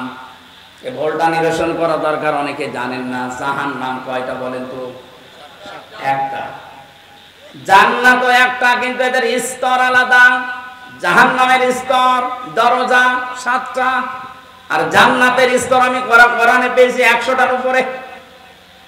প্রশ্ন আসতে পারে সেই 1 থেকে পড়ছি যে জান্নাত 8টা, জাহান্নাম 7টা। না, কোরআনে কারীম জানিয়েছে লাহা সাবআতু আবওয়াব লিকুল্লি বাবিম মিনহুম জুজউম মাকসুম। সূরা হিজরের 44 নম্বর আয়াত, 14 নম্বর পারা 3 নম্বর পৃষ্ঠা 7 নম্বর লাইনে আছে। আল্লাহ পাক বলেন জাহান্নামের দরজা 7টা। জাহান্নামের দরজা কয়টা বলেন? বলেন। লিকুল্লি বাবিম মিনহুম জুজউম মাকসুম। পৃথিবীতে যে যে ধরনের অপরাধ করেছে তাকে আল্লাহ ওই দরজা দিয়ে প্রবেশ করাবে। আদালত তো আমি দেখলাম কালকে একটা, কিন্তু যে যে ধরনের আসামি তাকে ওই আদালতে নিয়ে বিচার করা হয়। স্কুল আমরা দেখি, একটা স্কুল 10টা ক্লাসরুম, 1 থেকে 10 পর্যন্ত পড়ানো হয়। যে যে ক্লাসে পড়ে ওই দরজা তার জন্য নির্ধারিত আছে না নেই? ক্লাস 3-তে পড়ে বা 7-এ যে ক্লাস করতে পারবে। দুনিয়াতে আপনি যেই ধরনের অপরাধ করবেন আল্লাহ কিয়ামতে ওই ধরনের দরজা দিয়ে জাহান্নামে আপনাকে প্রবেশ করাবে। এখানে যেটার নাম আছে এটা 3 নাম্বার, এর নাম লাজা। নাম কি বলেন? বলেন। এই লাজায় আল্লাহ দেবের কাদের? এখানে 3টা গুণের নাম আছে, একটু মিলান তো নিজেদের সাথে। ভেতরে যদি এই গুণগুলো থাকে আমরা কিন্তু অলরেডি জাহান্নামে লাজা যে দরজা এর উপযুক্ত হয়ে আছি। 1 নম্বরে আল্লাহ পাক বলেন নাযাআতাল লিশাওয়া, এটা এক কঠিন ভয়ঙ্কর জায়গায় লাজাটা। ওর ভেতরে প্রবেশ করলে আগে চামড়া খসে যাবে। শুনতে যত সহজ মনে হইল, বাস্তবতা কি অত সহজ? পৃথিবীতে এমন কোন ঘর আছে যে ঘরে ঢুকলে চামড়া উঠে যায় না। মাঠের নিচে যেই কয়েকদিনই ছিলাম, ওরা প্রতিদিন মাঝে মাঝে আসতো আমারে বলতো, হুজুর আমরা এই যে এইগুলো দিয়ে নখ তুলি আর এগুলো দিয়ে চোখ তুলি, রিমান্ডের যে শাস্তি দেওয়ার জিনিস আছে আমরা দেখাতো, আমি যেন ওদের ভয়তে সব বলে দেই। ওরা যেগুলো মিথ্যা আমারে বলতে বলতো, না এগুলো এত মিথ্যা আমি বলতে পারবো না।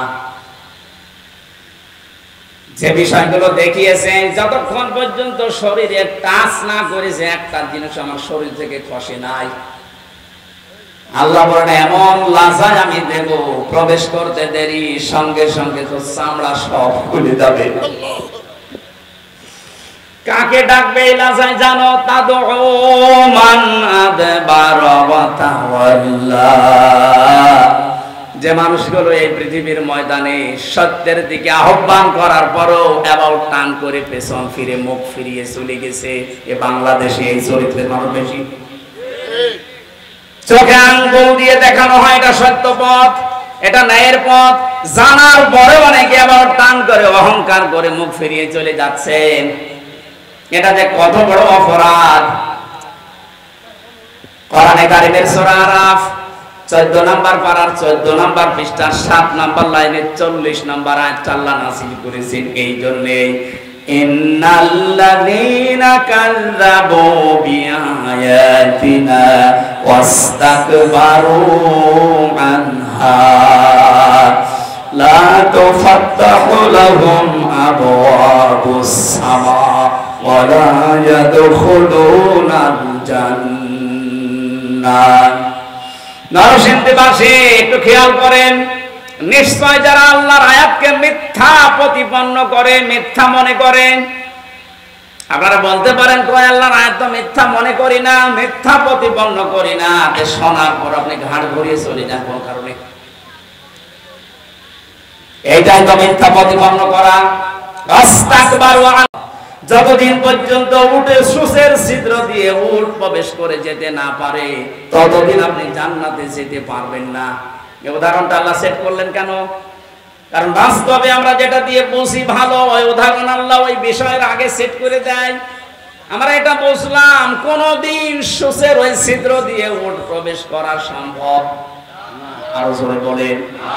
আল্লাহর কোরআন শোনার পরে যারা অহংকার করে মুখ ফিরিয়ে চলে যাচ্ছেন, জান্নাতে যাওয়া আপনার জন্য এইরকম অসম্ভব।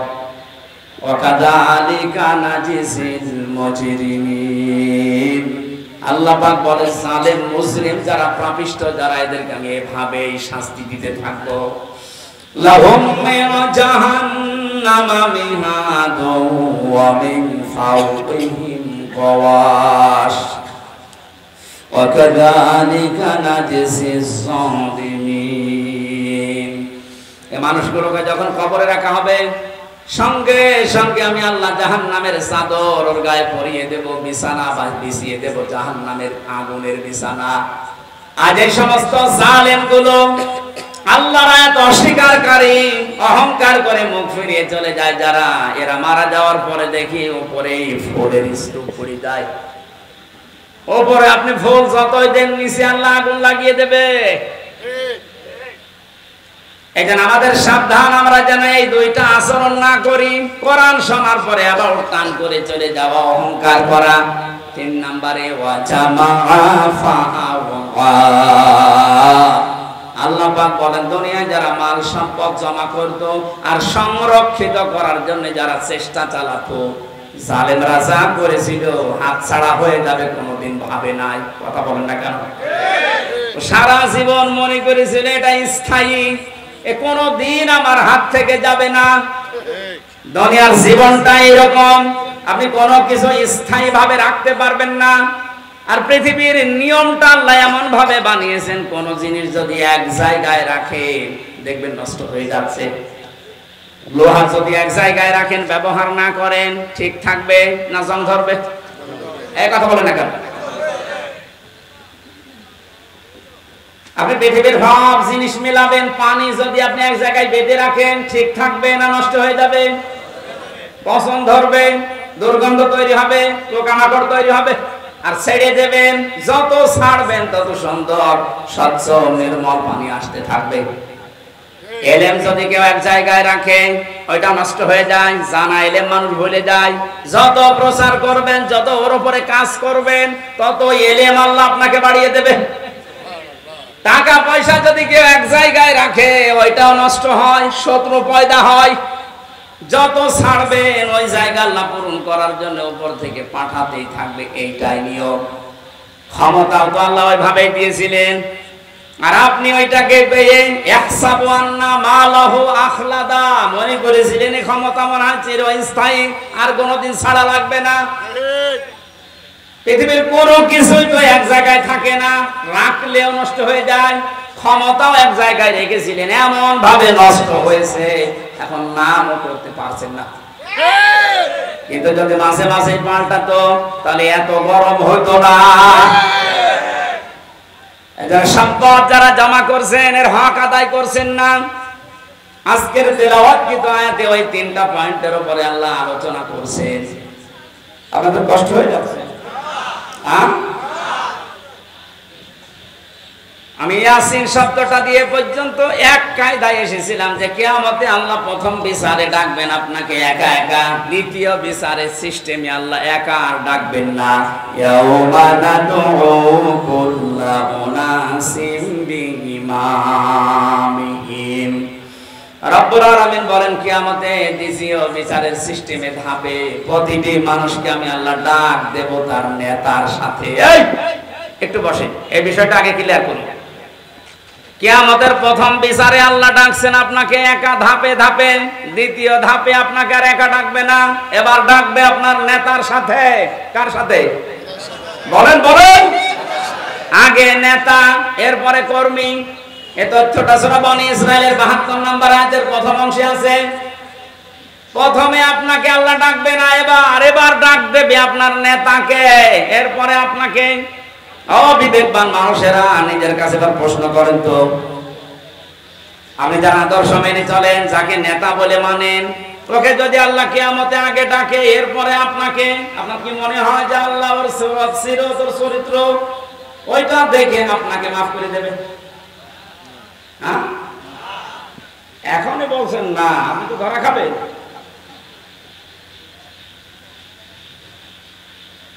আপনি যে মানুষগুলোর দিকে তাকান, কত আগ্রহ নিয়ে এদিকে তাকিয়ে বলছেন না, কারণ আমি যারে মেনে চলি, যার আদর্শ মানি, ওকে আল্লাহ যদি আগে ডাকে আর আমাকে যদি পেছনে রাখে, ওর চেহারা দেখে আল্লাহ রাগ হয়ে যাবে। কথা বলে না কেন?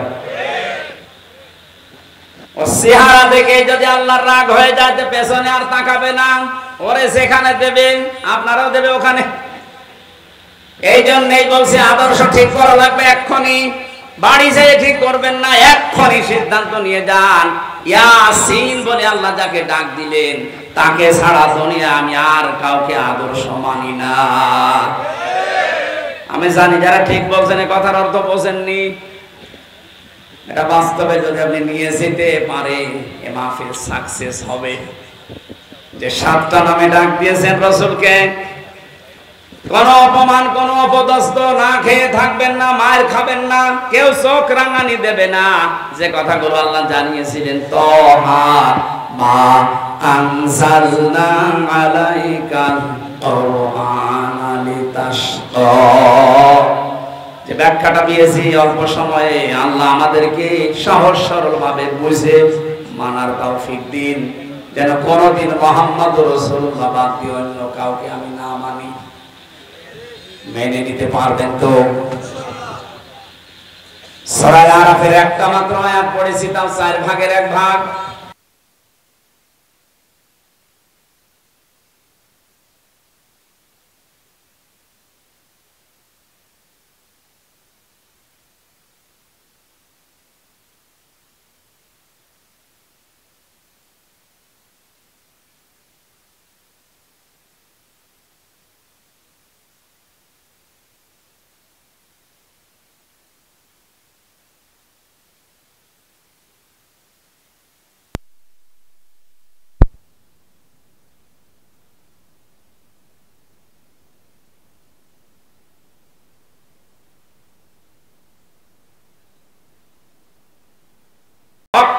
দিলেন? কাতাবা একতব মানে কেন দিলেন? কাতাবা ছাড়াও তো অনেক শব্দ আছে, ফারজুন আছে, ফারজুন না দিয়ে কাতাবা দিলেন। আমি যদি এই জমিটা আজকের মুরব্বীকে বলি এটা আমার জমি, 2 বিঘা জমি আপনাকে দিয়ে দিলাম, জান, মুখের কথা কোনো দাম আছে? কথা বলে দেখেন। এটা যদি 6 স্বাক্ষর করে দলিল বানিয়ে একেবারে লিপিবদ্ধ করে বললাম যে এই নেন, ওটা দাম নেই। আল্লাহ এমন শব্দ দিয়েছেন, খুব গুরুত্বপূর্ণ একটা শব্দ। হযরত মুসা বলেছিলেন, মাবুদ তুমি লিখে দাও, অক্তবলানা আমাদের জন্য ফি হাদিহিদ দুনিয়া হাসানা, দুনিয়ার হাসানা। এখন দুনিয়ার হাসানা কি? আমি একটা দুইটা না, প্রায় 42টার উপরে তাফসীরের সাথে মিলিয়েছি যে দুনিয়ার হাসানা কারে বলে। ওরা কোরআন শরীফ এবং হাদিস আমি যতটুকু পড়েছি, দুনিয়ার হাসানা হিসাবে পেয়েছি আমি 10টা বিষয়। কয়টা? এই 10টা বিষয় যদি আপনি দুনিয়ায় পান তাহলে এই দোয়া করলে মনে করবেন কবুল হয়েছে। এখানে অনেক মানুষ আমরা আছি 5 ওয়াক্ত নামাজের পরে দেখি হাত তুলে মোনাজাত করে, এমনকি কাবা শরীফের রুকনি ইয়ামিনি থেকে হাজরে আসওয়াদ এই জায়গাটা যখনই পার হয় লক্ষ লক্ষ হাজিরা এই দোয়াটা পড়ে, রব্বানা আতিনা ফিদ দুনিয়া হাসানা, পড়ে না?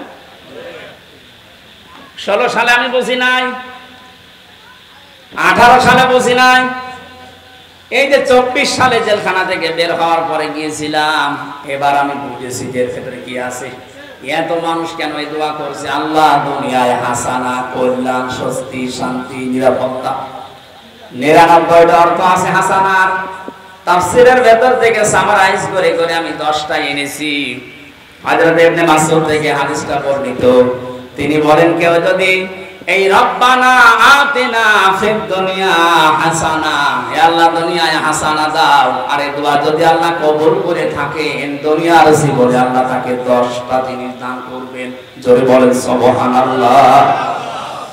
1 নম্বরে দুনিয়ার হাসানা হচ্ছে, আপনি যদি কারোর সাথে কথাবার্তা বলেন, আপনি যে ধর্মের লোক হন, যদি কথাবার্তা বলেন আপনার কথা হবে মার্জিত, নরম। এই বিষয়টা অনেকের ভেতরে নেই। বিশ্ব নবীকে আল্লাহ জানিয়েছিলেন, ফাবিমা রাহমাতিন মিনাল্লাহি লিনতালাহুম ওয়ালাউ কুনতা ফাজ্জান গালিজাল কলবি লানফাদ্দু মিন হাওলিকা। হে নবী, আপনার হৃদয় যদি কঠোর হয়ে যেত তাহলে মানুষজন আপনার কাছে ভিড়তো না। আমি দয়া করে আপনার হৃদয়কে কোমল বানিয়ে দিয়েছি, নরম বানিয়ে দিয়েছি, এই জন্যই তো মানুষ আপনার কাছে আসলে আর যেতে চায় না। অবাস্তবতা, বহু মানুষকে উপরে উপরে আমরা দেখতে পাচ্ছি, কত বড় বড় জায়গায় বসে আছে, কিন্তু হাসানা পায়নি। তাদের আচরণ, তাদের কথাবার্তা, তাদের ব্যবহার, তাদের অ্যাক্টিভিটিস গুলো দেখলে শয়তান পর্যন্ত হাসে। যে যত বড় চেয়ারে থাকবে তার আচরণ, তার কথাবার্তা, তার অ্যাক্টিভিটিস গুলো তত নরম হওয়া লাগবে, তাহলে এই দোয়া তার জন্য কবুল হবে। কত অফিসে দেখতে পাই আমরা, কর্মচারী যারা আছে, সহকারী যারা আছে, 8 ঘন্টা ডিউটি, 10 ঘন্টা পার হয়ে যাচ্ছে, বাড়ি যাওয়ার কথা মনে হয় না। অথচ এমন অফিসার আছে 8 ঘন্টা ডিউটি, এই কর্মচারীরা মনে হয় যে জাহান্নামে আছে। এই যে দোকানদার, এ দোকানে কর্মচারী আছে, 8 ঘন্টা ওর ডিউটি, মালিক এমন ভাবে গালিগালাজ করে, ব্যবহার করে, ও মনে মনে ভাবে আল্লাহ 8টা ঘন্টা পার হবে কখন। আমি এমন মানুষ পেয়েছি, ঝিনাইদহ জেলার ডিসি পেয়েছিলাম, এসপি পেয়েছিলাম, টিওনো পেয়েছিলাম, ব্যবহার এত সুন্দর, এত মার্জিত, ওর কাছে 8টা ঘন্টা মানুষের কেটে যাওয়ার পরে বের হয়ে বলো হুজুর স্যারের ব্যবহার এত সুন্দর, 8 ঘন্টা কখন কেটে যায় টের তো পাই না, মনে হয় 10-12 ঘন্টা ডিউটি করলে আমাদের ভেতরে কোনো ক্লান্তি আসে না। জেলখানায় আমরা যারা ছিলাম 3টা বছরের মাঝে, জামাতে ইসলামী বাংলাদেশের শ্রদ্ধাভাজন আমির ডাক্তার শফিকুর রহমান, এই লোকটাকে বাইরে থেকে যে যাই মনে করো, অনেকে মনে করে বাংলা শিক্ষিত মানুষে কি আর কি, আপনি মিশেছেন কোনদিন? আমি প্রথমে তার সাথে ছিলাম 4 দিন। মানুষ যে এত নরম হতে পারে, অথচ উনি তো আমার মতো হামসা না। সারা দেশের জামাত ইসলামের মতো এত বড় সংগঠনের আমির, তার যে ব্যবহার, তার কমল যে এত হৃদয়, এত নরম। আমি হাত তুলে বসে আছি, আমার কোনো কান্নার ভাব নেই, অথচ লোকটা হাত তুলতে দেরি হতো, চোখে পানি আসতে দেরি হতো না। মানুষের ব্যবহার এত নরম হতে পারে, মাঝে মাঝে মনে করতাম আল্লাহ, জান্নাতি মানুষ যদি আমার মনে হয় কাউকে দেখতে, এই লোকটার দিকে তাকালে আমার মনে হয় এটা জান্নাতি মানুষ। আমি কোরআনের হাফেজ, আমি তাহাজ্জুদের 12 রাকাতে মাত্র 1.5 ঘন্টা 2 ঘন্টায় আমার শেষ হয়ে যেত, অথচ একটা জেনারেল শিক্ষিত একটা ডাক্তার সারা দিন উনি কোর্ট কাছারি করে এসে হাজিরা দিতে হতো। সেই কেন্দ্রীয় কারাগার থেকে কাশিমপুর থেকে আসতো সদরঘাটে, সারা দিন এই গাড়ি, সে গাড়ি ওর ভেতরে থাকলে এমনি মানুষ সিদ্ধ হয়ে যায়। সিট হচ্ছে টিনের সিট, আর যেভাবে ধাক্কা লাগে 4-5 ঘন্টা যাওয়া আসা করতে প্রায় 6-7 ঘন্টা সময় চলে যায়। শরীর তো ক্লান্ত হয়ে বসলে ঘুম লেগে যাওয়ার কথা। আমার মতো যুবক মানুষ কোর্টে হাজিরা দিতে গেলেই পড়ে যেতাম। আর এইরকম ধরনের 70 বছর, প্রায় ওনার বয়স 65 থেকে 70 বছর, এই মুরব্বী মানুষটা এত কষ্ট স্বীকার করে এসে, তাও আমার তো 2টা মামলা, আর ওনার মামলা কত উনি নিজেও জানে না। এতগুলো মামলা মাথার উপরে নিয়ে হাজিরা দিয়ে, ওনার ছেলে জেলে, বউ অসুস্থ হয়ে হাসপাতালে, ওনার নিজের দলের লোকগুলো সব পালিয়ে বেড়াচ্ছে, কেউ জেলখানায় ভর্তি হয়ে আছে। এরকম কঠিন পরিস্থিতিতে কোনো আলোর সন্ধান নেই। সপ্তাহে 4-5 দিন করে এত দূর থেকে হাজিরা দিয়ে এসে রাতের বেলা 8টা 9টা 10টার সময় যখন ঢুকতো, বললাম তার খাবার খাবেন না? খাবার ভাত খাইতো না, তরকারি ওই সবজি, তাও জেলখানার যে সবজি। খাবার পরে কিছুক্ষণ জিকির করা, দরুদ শরীফ পড়ে 2-1 ঘন্টা ঘুমানোর পরে তাহাজ্জুদের নামাজে দাঁড়িয়ে যতটুকু মুখস্থ আছে পড়তো। আর এই যে সেজদা, আমার 12 রাকাত নামাজ শেষ হয়ে যাচ্ছে, ওনার এক সেজদায় 1.5 ঘন্টা 2 ঘন্টা কেটে যাচ্ছে। মানুষের ভেতরে ইখলাস না আসলে, তার ভেতরে ভালোবাসা মানুষের এমনি জন্ম নেয়।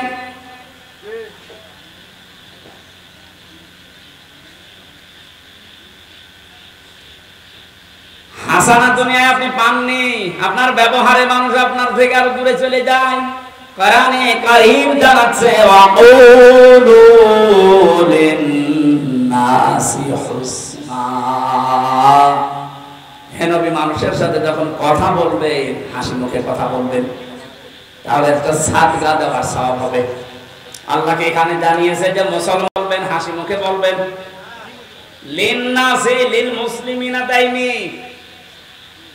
আমরা যারা দুনিয়ার হাসানা কামনা করি, খালি দোয়া করি, আল্লাহ দুনিয়ায় হাসানা দাও, দুনিয়ায় হাসানা দাও, 1 নাম্বারটা তো এখনো পর্যন্ত পেলাম না। আমার ব্যবহারটা নম্র হওয়া লাগবে, আমার ব্যবহারটা নরম হওয়া লাগবে, তাহলে দুনিয়ার হাসানা আমরা পাবো। 2 নাম্বারে একটা করে সব বলতে গেলে তো আয়াত শেষ হবে না, আবার 12টা বেজে যাচ্ছে। খুব তাড়াতাড়ি সামারাইজ করে বলছি, কেউ যদি মনে করে যে দুনিয়ার হাসানা পেয়েছি, তাহলে সে যেন তার স্ত্রী, উত্তম স্ত্রী তার ঘরে আনতে পারে। উত্তম স্ত্রী কোনটা? যেটা সব সময় সিরিয়াল দেখে, স্বামীর মুখে মুখে তর্ক করে, কোন জিনিস কম পড়লে শুধু বরদোয়া দেয়। ফেরাউনের স্ত্রী হযরত আসিয়ার জীবনে পড়েছি, পৃথিবীতে যত কঠিন স্বামী আছে, তার মতো এরকম ভয়ঙ্কর স্বামী কারো কপালে জোটেনি, জুটবেও না। এত বড় ভয়ঙ্কর ছিল লোকটা। নিজের স্ত্রীর হাতের ভেতরে প্রেক লাগিয়েছে, পায়ের ভেতরে শলাকা দিয়েছে, মাথার উপরে গরম তেল ঢেলে দিচ্ছে, মানুষজনকে দিয়ে কাপড় চোপড় সব খুলিয়ে উলঙ্গ করেছে। পৃথিবীর কোন স্বামী তার স্ত্রীর সাথে আচরণ করেছে আমি শুনি নাই, পড়িও নাই। অথচ মহিলার সাথে যখন এগুলো করা হচ্ছিল, জিবরাইল এসে জান্নাত সামনে ধরেছে, উনি তো বলতে পারতো ঠিক আছে আমি জান্নাতি চাই, বলেননি। আল্লাহকে ডাক দিয়ে বলেছিলেন রাব্বি নাজ্জিনি, হে আল্লাহ তুমি আমাকে বাঁচাও, আমার এই স্বামী এবং স্বামী যাদেরকে দিয়ে আমার উপরে অত্যাচার করাচ্ছে তাদের কবল থেকে তুমি আমাকে বাঁচাও, কিন্তু তুমি রাগ করে আমার স্বামীর উপরে গজব দিও না। নরসিংহের মা বোনেরা, কত বড় ভয়ঙ্কর অবস্থায় আছে, আপনি একটু নিজেকে দাঁড় করানোর জায়গায়। এত বড় কঠিন অবস্থায় থাকার পরেও শুধু নিজেকে বাঁচানোর আহ্বান জানিয়েছিলেন, মাবুদ তুমি আমাকে বাঁচাও, কিন্তু আমার স্বামীর ওপরে তুমি গজব দিও না। আর আপনি একটা সাবান কম হলে বরদোয়া দেন, আপনি মানুষ।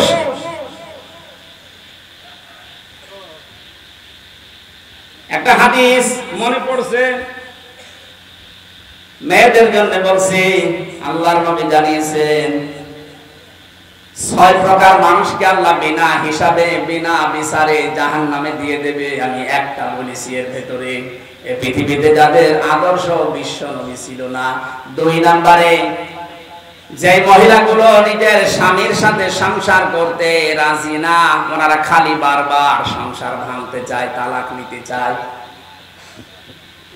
একটু কোনো জিনিস কম পড়লে শুধু খোঁটা দেয়। 3 নম্বরে যে মহিলাগুলো এই পৃথিবীতে জেনে হোক না জেনে হোক কিছু কিছু হলেই খালি আন্দাজে মানুষের উপর অপবাদ দেয়, এটা বাংলাদেশে এখন বেশি। 4 নম্বরে যারা অভিশাপ দেয়, এটাও মেয়েদের ভেতরে বেশি। একবার বলছে না। 5 নম্বরে যারা ঝগড়া বাঁধলে সে গালি দেয়, এটা মনে হয় এলাকায় নেই। আমি সেদিন কোন জেলা থেকে যেন আসছিলাম, খুলনা থেকে। আসার সময় এক বরফ বিক্রেতা, ওই যে আইসক্রিম বিক্রি করে, ওই লোকটা এক বাড়ির পাশে দাঁড়িয়ে 2 মহিলা গালি গালাজ করছিল, সে জনমের গালি, ওইটা আবার ভিডিও করে তুলিয়েছি, মাইকে বাতাস। আমি গাড়ি দাঁড় করিয়ে বললাম দাঁড়ান, কি বাজান? এক মহিলার ঝগড়া, এমন কোন গালি নেই, আর মনে হচ্ছে 1 মিনিটে 40টা গালি দিচ্ছে। মেয়েরা যারা এসেছেন, যত রাগ হোক গালি নিয়ে আসবেন না মুখে, কারণ মুনাফিক যারা, তাদের 4টা চরিত্র: কথা বললে মিথ্যা বলে, ওয়াদা করলে খেলাফ করে, আমানত রাখলে খেয়ে ফেলে, আর ঝগড়া হলেই গালি দেয়। এলাকায় গালি দেন কারা? হাত তোলেন তো। এই ওয়াজ মনে হয় এই এলাকায় করা ঠিক না, কারণ এই এলাকায় গালি নেই। এরপরে যাদের হৃদয় কঠিন হয়ে যায়, ওই যে নরম হৃদয়ের মালিক তো হাসানা পায়, আর যাদের হৃদয় আবু সেহেলের মতো কঠিন হয়ে যায়, আমার মাঝে মাঝে এই পয়েন্টটা নিয়ে মনে হয়, আল্লাহ যারা আয়না ঘর বানিয়েছে দুনিয়ায়, তাদের হৃদয় তুমি কি দিয়ে বানিয়েছো? একটা লোককে আপনি 1-2 ঘন্টা 5 ঘন্টা, 1 দিন 2 দিন রেখে তো ছেড়ে দিতে পারতেন। 8 বছর 10 বছর রেখে দিয়েছে, দুনিয়ার মানুষ জানেও না যে বেঁচে আছে, মরে গেছে। তাও যদি ওখানে জামাই আদরে রাখতো তাও তো হতো। আমার সাথে যে আলেম ছিল মুফতি ফখরুল ইসলাম, ও ভাই আমারে বলছিল যে আমার র্যাবে মাটির নিচে নিয়ে এই পায়ের ভেতর দিয়ে হাত দিয়ে ওই যে বড় বড় শিক আছে, ওই শিক ধরিয়ে তালা লাগিয়ে দিয়েছে। শোয়া কি জিনিস আমি কোনোদিন বুঝি নাই। মাঝে মাঝে ভাবতাম, আল্লাহ আমাকে যত শাস্তি দেয় দিক, যদি একটু শুইতে দিত। বাস্তবতা কোথায় গিয়ে ঠিকেছে দেখেন। এমনিতেই যদি বসিয়ে রাখে ওই কবরের মতো জায়গায়, তাই তো পাগল হয়ে যাওয়ার কথা। এরপরে খাবারের যে সিস্টেম, যে খাবারে দিত মনে তো কেউ খেয়ে মনে হয় দিচ্ছে মাকান খাবার। একটা বাটির ভেতরে 4-5 রকমের তরকারি দিয়ে, ডাল দিয়ে খা, এটা খাওয়া যায়? আর এইভাবে বা পায়ের ভেতর দিয়ে হাত দিয়ে যদি আপনি এখানে দরজার সাথে যে গ্লাফ আছে, এইটা ধরে যদি আপনাকে এই হ্যান্ডকাপ লাগিয়ে বলে বসে থাকেন, টয়লেটে যাবেন সর্বোচ্চ 1.5 মিনিট সময় পাবেন। এভাবে যদি আপনি 5 দিন 7 দিন 10 দিন কষ্ট দিয়েও বলতেন যা সংশোধন হয়ে যাবে, ছেড়ে দিলাম, একটা মানুষকে আপনি 8 বছর 10 বছর রাখলেন, আপনার মনের ভেতরে কোনো কিছু আসে নাই, আপনি আর মানুষ নেই, আপনি জানোয়ারের চাইতেও খারাপ হয়ে গেছে। আল্লাহ যদি সব বিষয় আপনাকে মাফ করে দেয়, আয়না ঘরের কারণে আপনার বিচার হবে? যারা এর সাথে জড়িত প্রত্যেকের বিচার এই মুহূর্তে এক্ষুনি করা দরকার। আর কিয়ামত পর্যন্ত আয়না ঘর নামে বাংলাদেশে যেন কোনো কিছু না হয়। কথা বলে না কেন? এদের শাস্তি যদি ত্বরান্বিত করা না হয়, পরবর্তীতে কোন জালেম যদি আবার দেশে আসে, ওরাও কিন্তু আবার এরকম কিছু করবে। দোয়া করেন বারবার, আল্লাহ তুমি আমাকে হাসানা দাও। হাসানা আপনি কি নিচ্ছেন? আপনার হৃদয়টা এখনো পাথরের চাইতে শক্ত। স্ত্রী হিসাবে যাকে নিয়ে এসেছেন, চারটা জিনিস দেখার জন্য নবীজি বলেছিলেন যে বংশ দেখবা, চেহারা দেখবা, সম্পদ দেখবা, আর দিনদারি দেখবা। উপরের তিনটা যদি নাও পাওয়া যায়, যদি দেখো যে দিনদার পরিবারের মেয়ে নিয়ে আসবা, সংসারে শান্তি পাবা। এখন কারো বাবা মা গার্জিয়ানরাও এটা চাই না, যারা বিয়ে করি আমরা তারাও চাই না। এই জন্য দুনিয়ার হাসানাও নেই। কোরআনে কারীম দোয়া শিখিয়েছে, মোনাজাত কর আমার কাছে, রব্বানা হাব লানা মিন আজওয়াজিনা ওয়া যুররিয়াতিনা কুররাতা আ'য়ুনি ওয়াজআলনা লিল মুত্তাকিনা ইমামা। আল্লাহর কাছে মোনাজাতে বলা হচ্ছে, মাবুদ তুমি আমাদেরকে দুনিয়ায় বউ দাও, এমন বউ দাও, এমন সন্তান দাও যাদের দেখলে আমার অন্তর জড়িয়ে যায়। জোরে বলেন আমিন। আখিরাতের হাসানা এতগুলো বলে ব্যাখ্যা করলে সময় লাগছে। ওয়াক্তুব লানা ফি হাদিহিদ দুনিয়া হাসানা ওয়া ফিল আখিরাহ। আল্লাহ আখিরাতে হাসানা দাও। আখিরাতের হাসানা 5টা। কয়টা? আখিরাতের 1 নাম্বার হাসানা হচ্ছে মরণ যেন ভালো হয়। ভালো মরণ ওইটা যেটা গলায় দড়ি দিয়ে হয়, যেটা বিষ খেয়ে হয়। কি ভালো মরণ? ওইটা যেটা শাহাদাতের মরণ হয়। শহীদ আবু সাইদ নামের আগে দেখেছেন কি শব্দ? শহীদ। এটা খেলা করার জিনিস না। আজ অনেকে টল করে যে বুক পেতে দিল, গুলি খেয়ে শহীদ হয়ে গেল। না, কে বলেছে? দেওয়াল চাপা পড়ে মরলে যদি শহীদ হয়, পানিতে ডুবে মরলে যদি শহীদ হয়, সাপে কেটে মরলে যদি শহীদ হয়, জালেমের সামনে, জুলুমের সামনে বুক পেতে জীবন দিয়ে গেল, শহীদ হবে না। মানে শহীদ আবু সাইদ 100 ভাগ বিশ্বাস করবেন আপনিও শহীদ, কারণ জালেমের জুলুমের সামনে জীবনটা দিয়ে গেছে। এই কারণে আপনি এখনো পর্যন্ত এই পারমিশন ছাড়া কথা বলতে পারছেন। আগস্টের 5 তারিখের আগে এতগুলো মানুষ পারমিশন ছাড়া এই জায়গায় বসে থাকা সম্ভব হতো? 14 জনের কাছে পারমিশন নেওয়ার পরেও এখানে আসতে দেয় না। আর 5 তারিখের পরে ডক্টর মোহাম্মদ ইউনূস একবারে ঘোষণা দিয়েছে, অন্যান্য ধর্মের মানুষেরা যেভাবে ধর্ম পালন করে, এদেশে কোরআন প্রচারে কোনো মহারথীর কাছে অনুমতি নেওয়ার প্রয়োজন নেই। কিছু না হোক, পরাধীন থেকে অন্তত এই স্বাধীনতার সুখ্যাত পেয়েছেন যে আমার ধর্মের কথা বলতে, ধর্মের কথা শুনতে অন্তত কোন জালেমের কাছে পারমিশন নেওয়া লাগবে না। ইন্না হুদনা ইলাইকা, আমরা আল্লাহর দিকে ফিরে যাব। একটা একটা করে অর্থ বললে অনেক সময় লেগে যাচ্ছে। 12টার পরে কথা বলা ঠিক না। এরপরে তাহাজ্জুদ পড়া লাগবে, ফজরের নামাজ, কালকে আছে সাতক্ষীরা। আমি আজকের মতো আয়াত শেষ না করে, শেষ হচ্ছে না, শেষ হতে অনেক সময় লাগবে, আমি শেষ করে দিচ্ছি। আপনারা আগে আগে তুলবেন। এলাকায় কোনো জায়গায় নিয়ে আসলে এসার পরে তুলে দেবেন, রাত 10টা সাড়ে 10টায় যেন শেষ হয়ে যায়। মালয়েশিয়াতে মিজানুর রহমান আনসারী ভাই আমাদের বারবার বলছিল, হামজার শরীরকে ঠিক রাখা লাগবে, সর্বোচ্চ 1-1.5 ঘন্টার বেশি কথা বলা যাবে না, রাত 9:30 থেকে 10টায় যেন অনুষ্ঠান শেষ হয়ে যায়। আল্লামা সাইদি সাহেবের মতো আমরা এই সিস্টেমটা চালু করতে চাই, আপনারা সাহায্য করবেন। আগামীতে নিয়ে আসলে এসার পরে সর্বোচ্চ তুলে দেবেন, অত বক্তা রাখার দরকার নেই। যদি রাখেনি ওদেরকে দিয়ে করাবেন। এই জন্য আশা করছে আগামী থেকে আয়াতটা শেষ করার জন্য তাফসীর আকারে কথা বলতে গেলে একটু সময় লাগে। আগামীতে কোনো জায়গায় আসলে আমার এই ব্যবস্থা করবে। আল্লাহুম্মা আমিন। লা ইলাহা ইল্লা আনতা সুবহানাকা ইন্নী কুনতু মিনাজ জালিমিন। মাবুদ, নরসিংদী জেলার রায়পুরা থানা